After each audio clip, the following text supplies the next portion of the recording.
Cover story में ॿीहर भली कार ऐं प्रोग्राम जे हिसे में पाण ॻाल्हि ॿोल कंदासीं त सिंध में 28 सालनि खां पोइ चाइल्ड लेबर ते सर्वे जारी कई वई आहे ऐं इन में छिरकाईंदड़ इंकशाफ साम्हूं आया आहिनि। आख़िरी भेरो 1996 में ग़ालिबन चाइल्ड लेबर ते सर्वे जारी थी ऐं उन खां पोइ हाणे 2025 में चाइल्ड लेबर ते सर्वे जारी थी आहे, जंहिंजा जेके अंग अखर आहिनि उन्हनि मुताबिक़ अॼु जे दौर में बि 16 लख खां वधीक ॿारड़ा मुशक़त ऐं महिनत जो शिकार आहिनि, जिन खे पाण चाइल्ड लेबर चऊं था। नंढड़ी उमिरि में ॿारड़ा तव्हां ॾिसंदा आहियो पंहिंजे शहरनि में, पंहिंजे इलाइक़नि जे घिटियुनि में, जेके के मकैनिक जी दुकान ते कमु कनि था, के मुख़्तलिफ़ होटलनि ते कमु कनि था, के बेरागिरी जो कमु कनि था, के चांहि ठाहिनि था, के पंचर जी दुकान ते लॻल आहिनि।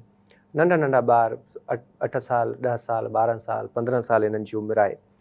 उन खां अलावा हिन रिपोर्ट में जेका अहम ॻाल्हि आहे, ज़ाहिरी ॻाल्हि आहे, जॾहिं 16 लख खां वधीक ॿारड़ा लेबर इन में मज़दूरी जे कढूं था या मज़दूरी कंदा त स्कूलनि में त अटेंडेंस जेका आहे उहा घटि ई हूंदी।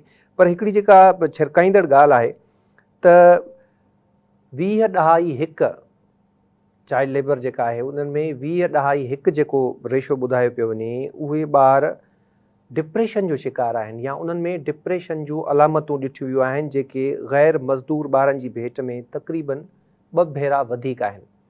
इहो जेको इंकशाफ आहे इहो तमामु छिरकाईंदड़ आहे। उन खां अलावा मुख़्तलिफ़ शहरनि जा अंग अखर जारी थिया आहिनि त 96 जी भेट में ॿुधाए पियो वञे त 50% चाइल्ड लेबर घटि थी आहे। पर जेके अंग अखर आहिनि त कंबर शहदादकोट में 3.8, थरपारकर में 29%, शिकारपुर में 20.2 ऐं टंडो मोहम्मद ख़ान में 20.3, जॾहिं कराची में सभ खां घटि रेशो आहे 2.38।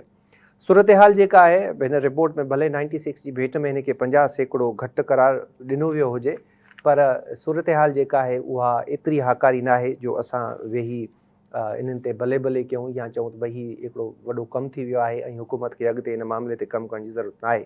इन मामले ते पाण ॻाल्हाईंदासीं त चाइल्ड लेबर त घटियो आहे 50% 96 जी भेट में, पर कहिड़ा कहिड़ा मामला आहिनि जिन ते ध्यानु ॾियण जी ज़रूरत आहे ऐं इन खे 100% असां कीअं ख़तमु करे सघूं था, आया हिन रिपोर्ट ते बि असीं भाड़े सघूं था या न। काशिफ़ वज़ीर वीडियो लिंक ते असांखे जॉइन कयो आहे, पाण चाइल्ड राइट्स एक्टिविस्ट आहिनि।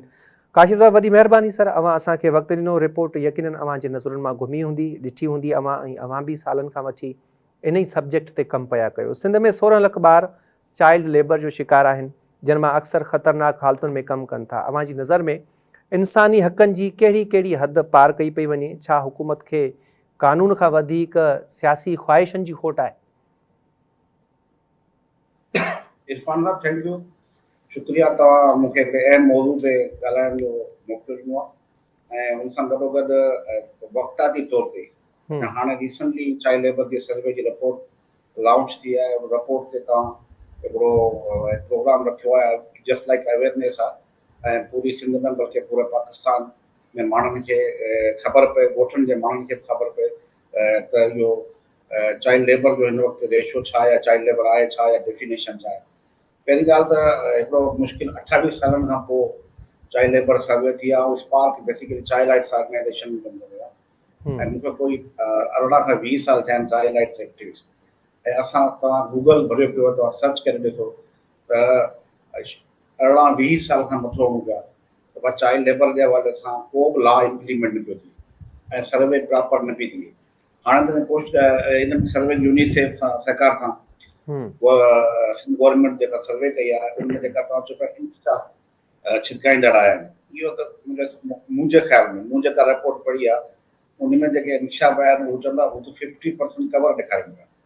लेकिन चाइल्ड लेबर जेको ख़ासि तौर ते हिन हज़ारिडिस वर्क आहे, जेको मुश्किल कमु आहे, हिन उन मुश्किल कम खे हिन ॾेखारियो आहे त उहो 2022-2024 में जेका रिपोर्ट ॾिनी हुन में 10.3% जेको ॿार आहिनि उहो तमामु मुश्किल कम में फाथल आहिनि। ऐं हिननि इहो बि ॾेखारियो आहे त 8 लख ॿार अहिड़ा आहिनि जेके जेको आहे उहो 5 खां 17 साल जी एज आहे। ज़ाहिर आहे उहा एज आहे जेका स्कूल गोइंग चिल्ड्रन जी एज आहे। ऐं उन सां गॾोगॾु उहे ॿार आहिनि जेको असां MDG SDG sustainable development goal पहिरीं MDG ते साइन कयो, पोइ SDG ते कयो, उन खां पोइ असां सिंध गवर्नमेंट पाकिस्तान में कॉर्पोरल पनिशमेंट जे हवाले सां लॉ वठी आई, उन खां पोइ चाइल्ड लेबर जे हवाले सां 2017 में प्रोहिबिशन ऑफ चाइल्ड एक्ट 2017 आहे, कानून वठी आई। मूंखे ॿुधायो कानून बि वठी आई, कानून जा रूल्स ठही विया आहिनि। जॾहिं कानून मुकमल ठहंदो तॾहिं हिकिड़ो सिंगल बि चाइल्ड लेबर जो केस किथे रजिस्टर थियो आहे त मूंखे ॿुधायो अगरि थियो हुजे कंहिं फैक्ट्री में थियो हुजे। ऐं चवंदो वाहिद ई सेक्टर आहे जंहिंखे चइजे दलाल दिलेरी सां जंहिंमें करणु घुरिजे। मिसाल तव्हां चोरी थिए थी, चोरी जी कान का एफ आई आर दर्ज थिए थी, ठीक है, जेकॾहिं क़तल थिए थो एफ आई आर दर्ज थिए थी। इवन मोटरसाइकिल चोरी थिए थो उनजी बि एफ आई आर थिए थी। पर चाइल्ड लेबर जो कानून मौजूदु आहे, लेकिन किथे बि हेसि ताईं एफ आई आर न थी आहे। लेबर डिपार्टमेंट आहे, किथे कंहिं फैक्ट्री ते ड्यूरिंग इंस्पेक्शन को ॿार पकड़ियो आहे, तव्हां वञो फैक्ट्रीज़ कंहिं बि शहर में, हैदराबाद वञो, कराची वञो, गलियुनि में वञो, स्ट्रीट ते ॿार कमु पिया कनि, सविया खुलिया, पर कंहिं ॿार खे किथे बि ॿार जे लाइ कानून या को सिस्टम या उनखे पकड़णु या उनखे रोकणु या उनजो करणु। ऐं उनखां पोइ जेको 2 टे सेक्टर आहिनि जेको हिन में आया आहिनि ड्यूरिंग सर्वे, जंहिंमें हिननि ब्रिकलैंड सेक्टर ॾेखारियो, भठनि ते सिंध में चाइल्ड लेबर ते तमामु घणा ॿार। तव्हांखे ख़बर आहे सिंध में भठा को नंढो सेक्टर न आहे, वॾे में वॾो सेक्टर आहे। सॼी सिंध जो सिरूं जेके सप्लाई थियनि थियूं, सॼे सिंध में जेके जॻहियूं बंगला ठहनि था उहे सभु भठनि खां शुरू वञनि थियूं। भठा शहर खां 4-5 किलोमीटर परे हूंदा आहिनि, हर शहर खां, ऐं 4-5 किलोमीटर परे हुजनि, पर सिंध में कंहिं बि भठे ते सिंगल स्कूल मौजूदु न आहे, कंहिं बि भठे ते। ईअं टंडो हैदर खां मिसाल वठो, टंडे हैदर में 192 भठा आहिनि, माना हिते हिन वक़्तु कम से कम 4 खां 5 हज़ार ॿार आहिनि। 4 खां 5 हज़ार ॿार हिकु जी एजेंडा ते ईंदा आहिनि, का बि सरकारी स्कूल में आहे। ऐं उनखां पोइ तंहिंखां जेको ॿी ख़ासि तौर ते जेका हिननि ॻाल्हि कई आहे त हिन सर्वे दौरान उहा इहा कई आहे जेका इहा जेका एजुकेशन जे सां लिंक हिननि न कयो आहे।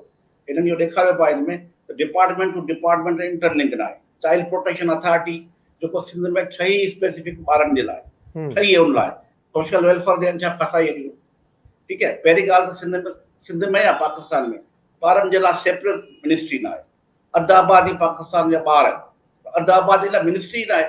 वुमेन डेवलपमेंट जी मिनिस्ट्री आहे, ह्यूमन राइट्स जी मिनिस्ट्री आहे, माइनॉरिटी राइट्स जी मिनिस्ट्री आहे, हर मिनिस्ट्री आहे, यूथ जी मिनिस्ट्री आहे, लेकिन ॿारनि जी कोई मिनिस्ट्री न आहे। इहो खातो ईअं बेगानो छॾियो हूंदो, छाजे करे वोट ॾियण जो ॿार खे इख़्तियारात न आहे, ॿार वीचारो महसूम आहे, इनोसेंट आहे। उन करे ॿारनि जे लाइ अलॻि डिपार्टमेंट सिर्फ़ु चाइल्ड प्रोटेक्शन अथॉरिटी ठाही आहे, जंहिंजी बजट 20 करोड़ रुपया सालियानो रखियल आहे। पोयनि 70 सालनि खां उहा बजट लैप्स थींदी वञे, 70 सालनि खां।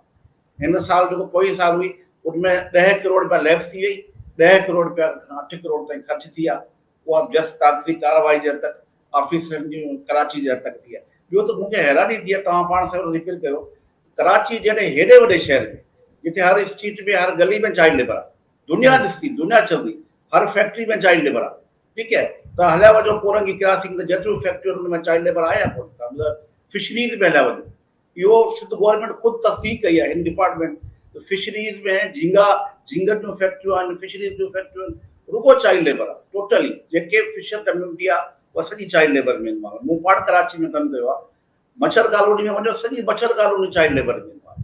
लेकिन आई डोंट नो सैंपल कीअं खयो, मूंखे न आहे ख़बर, इंटरव्यू कीअं थिया आहिनि, ऐं कोन थो चवां कीअं खया आहिनि या कीअं थिया आहिनि, पर तव्हां हेॾे वॾे शहर में अखियुनि जे साम्हूं सॼा एक्टिविस्ट आहिनि, जिते चैनल्स आहिनि, जिते अख़बारूं आहिनि, जिते लोकल मीडिया आहे, जिते नेशनल मीडिया, जिते इंटरनेशनल मीडिया आहे, जिते पूरी दुनिया जो बिज़नेस जो हब आहे, उते चाइल्ड लेबर आहे 2.8।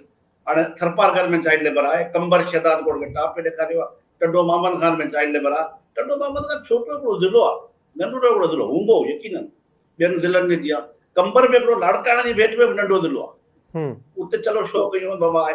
हाणे असल में हिननि इहा आई डोंट नो सैंपलिंग कीअं कयूं आहिनि, कंहिं इंटरव्यू वरिता आहिनि, कंहिं जी बेसलाइन कीअं थी आहे, मूंखे इन ॻाल्हि जी ख़बर न आहे। छो गवर्नमेंट जी फिगर्स ते तव्हां जेका सभई ॿी बि ॻाल्हि कई त रिलाय कजे या न। हाणे ख़बर आहे इन सां ॾुखी ॻाल्हि की थींदी, वर्ल्ड बैंक खां वठी, एशियन डेवलपमेंट बैंक खां वठी, दुनिया यूरोपियन यूनियन खां वठी, दुनिया जा जेके ॿिया वॾा वॾा फोरम आहिनि जितां पैसा कठे थियनि था ॿारनि जी एजुकेशन ते या फला फला, उन्हनि खे असां कहिड़ो रेस्पॉन्स ॾींदासीं। तव्हां कराची में चाइल्ड लेबर आहे ई कोन, 2.8 आहे, छा रेस्पॉन्स आहे। ऐं पाण हैरान आहियां त हिनखे सिविल सोसाइटी मीडिया रिपोर्ट खे एक्सेप्ट कीअं कयो आहे, जेकॾहिं कयो आहे त कहिड़े बेस ते कयो। ऐं यूनिसेफ जहिड़ो इंटरनेशनल इदारो जेको चाइल्ड राइट्स ते जेको सम्झो त मञियो वियो इदारो आहे, उहो हिनखे एक्सेप्ट करे चुको आहे त वॾा ही रिपोर्ट आहे, जेकॾहिं आहे त आहे, ठीकु आहे। ऐं सम्झां थो त इहो अणपूरी आहे, वधीक तव्हां हिन ते बहस थी सघे थो। सही। अच्छा काशिफ भाई, ॿिया बि खोड़ सारा सवाल आहिनि इन सां रिलेटेड जेके मूंखे करणा हुआ, पर हाणे टाइम जी खोट आहे, इन जे करे हिकिड़ो सवाल ज़रूरु मां अव्हां खां कंदुसि त जेका रिपोर्ट असांखे ॿुधाए थी त 20 सैकड़ो जेके महिनतकश ॿार आहिनि उन्हनि में डिप्रेशन जूं अलामतूं आहिनि। अव्हां जी नज़र में असांजो माशरो इन्हनि ॿारनि जी नफ़्सियाती सिहत बाबति केतिरो हसास आहे, ऐं छा हुकूमत जी पॉलिसियुनि में इन्हनि लाइ को मक़ाम आहे? यार हाणे हिकिड़ो क्वेश्चन आहे वॾो, ऐं पाण तव्हांखे इलाही ख़बर आहे न, तव्हां इनडायरेक्ट वे में पाण सोशल मीडिया ते ॾिसो पिया, उम्मीद घर जे नाले सां हिकिड़ो इदारो डेवलप कयो, पर्सनली इंट्रस्ट सां ट्रस्ट ठाही आहे, ऐं उहा ठाही आहे मेंटल हेल्थ ऐं डिप्रेशन ते। सरपारकर उमरकोट ऐं मीरपुर ख़ास में रोज़ नंढे ॿार खां वठी वॾे माण्हुनि ताईं हिकु या ॿ ख़ुदकुशियूं थियूं डेली बेस ते, ऐं थियल बि मिनारिटी में थियूं। ऐं उन खां पोइ जेको हिननि जो अथॉरिटी ठहियलु आहे सुसाइड ते कंट्रोल करण लाइ, मेंटल हेल्थ अथॉरिटी ठहियलु आहे, जो ख्वाजा साहब कोई पीपी जो ब्यूरोक्रेट पुराणो रिटायर्ड आहे, असां उनजो नालो खणूं या न खणूं, पर उनजो ठहियलु आहे, उहो 2-3 साल खां ठही आहे, उन अथॉरिटी जो वजूद ई न आहे। तव्हांखे अॼोके हिन प्रोग्राम में उन अथॉरिटी खे साम्हूं आणणु खपे। तव्हां ॿुधायो 20.8% जेको तव्हां सर्वे ॾिनी आहे उन में अथॉरिटी वटि कहिड़ी फिगर्स आहे, कहिड़ी डेटा आहे, ऐं हीअ जेकॾहिं इनखे ई पाण रिपोर्ट खे मञूं था त इन जेको फिगर्स आहे इन ते हिन अथॉरिटी छा कयो आहे?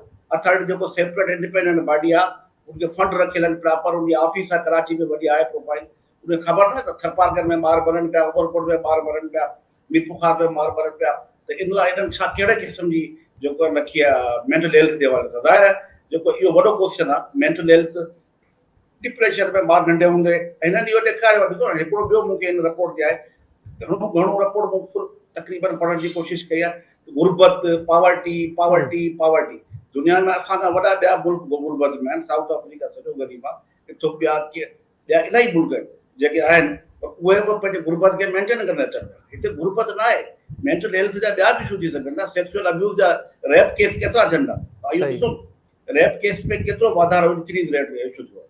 ठीकु आहे काशिफ भजी साहब, अव्हां जी वॾी महिरबानी, अव्हां असांखे वक़्तु ॾिनो। अञा बि इन ते ॻाल्हियूं थियणु खपनि, पर प्रोग्राम जो वक़्तु पंहिंजी पुॼाणी थो पियो अचे। इंशाल्लाह वरी अॻिए हफ़्ते तव्हांजी ख़िदमत में हाज़िर थींदासीं। ख़ुदा हाफ़िज़।